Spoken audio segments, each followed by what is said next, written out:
departamento de Córdoba fue rector Claudio Sánchez Tique de la Universidad de Córdoba, donde fueron asesinados varios docentes de ASCU, varios trabajadores de Sintraunicol y pues estudiantes como tal al interior de la Universidad de Córdoba.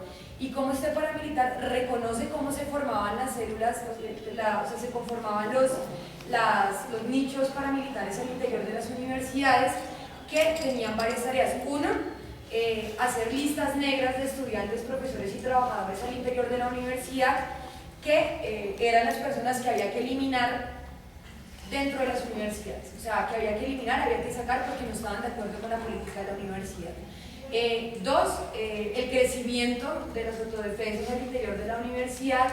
Y tres, pues conformar decían como la Universidad de Córdoba como un centro de paz. De hecho, hace poco, o sea, en el 2008 se hizo una audiencia de la verdad en la Universidad de Córdoba, donde hoy Claudio Sánchez Tique se encuentra prófugo de la justicia, pues él fue como tal, o sea, tiene un juicio en su contra.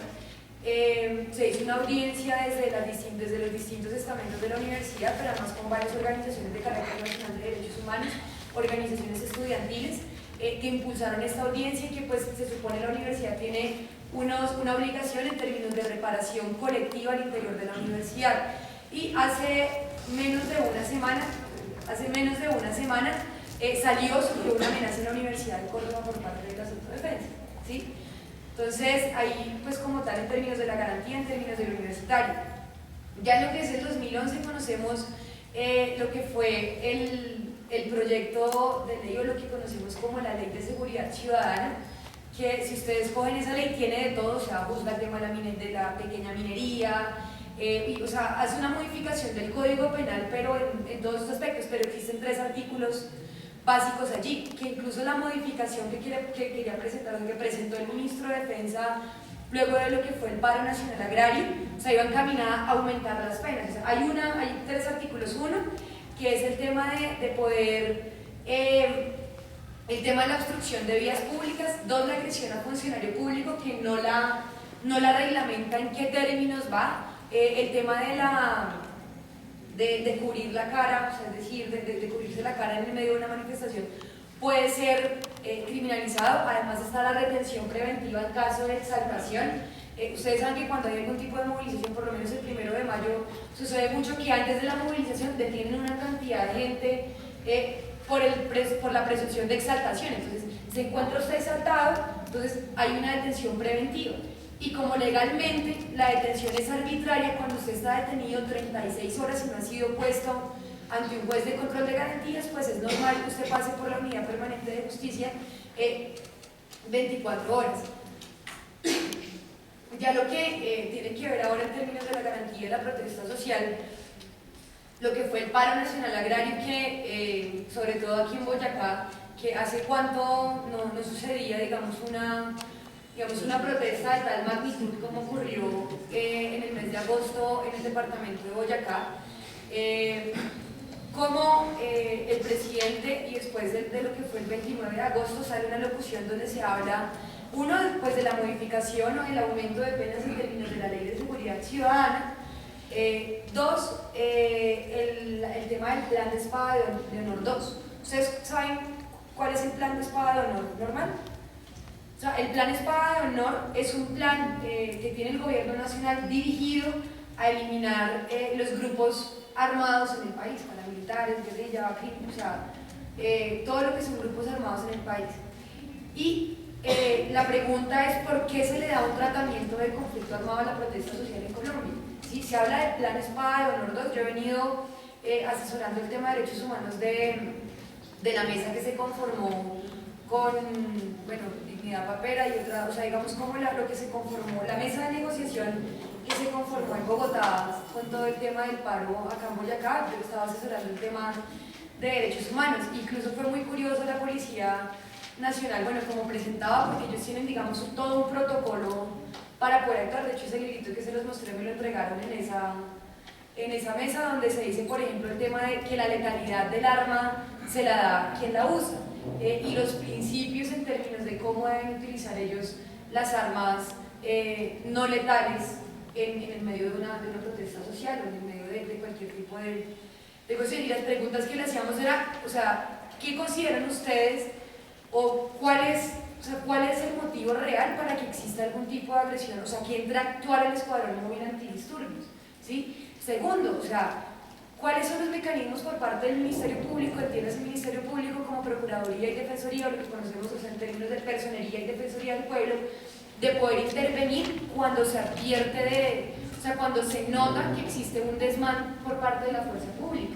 O sea, sabemos aquí la cantidad de videos que existen son abismales en términos de las agresiones que hubo por parte de la fuerza pública a la población, ¿sí? Y que se les decía, mira, acá hay un muchacho, o sea, y con casos concretos de, mire, ustedes me hicieron esto, yo no estaba haciendo absolutamente nada, bueno, o sea, iba pasando y ustedes me detuvieron, me golpearon, tengo una canica acá, o sea, digamos, cosas como esa y absolutamente nada, o sea, digamos, una cuestión como tan naturalizada de que no tenemos un órgano de control que realmente pueda detener eso en el acto, o sea, es decir, vea, oiga, la están embarrando, ¿usted por qué le está disparando? O sea, ¿por qué está apuntando con el truflay directamente a la persona cuando eso no, o sea, no está permitido? Segundo, ¿por qué están utilizando recalzadas? Las recalzadas, que saben ustedes, son los gases, las vainillas de los gases llenos de canicas, ¿sí? Que eso se encuentra prohibido por la ley, y quién en ese momento puede llegar. Entonces venimos a hablar de un control posterior, o sea, listo, cuando ya han hecho y deshecho, entonces sí hablemos de un control disciplinario a la fuerza pública, cuando ya para qué, ¿sí?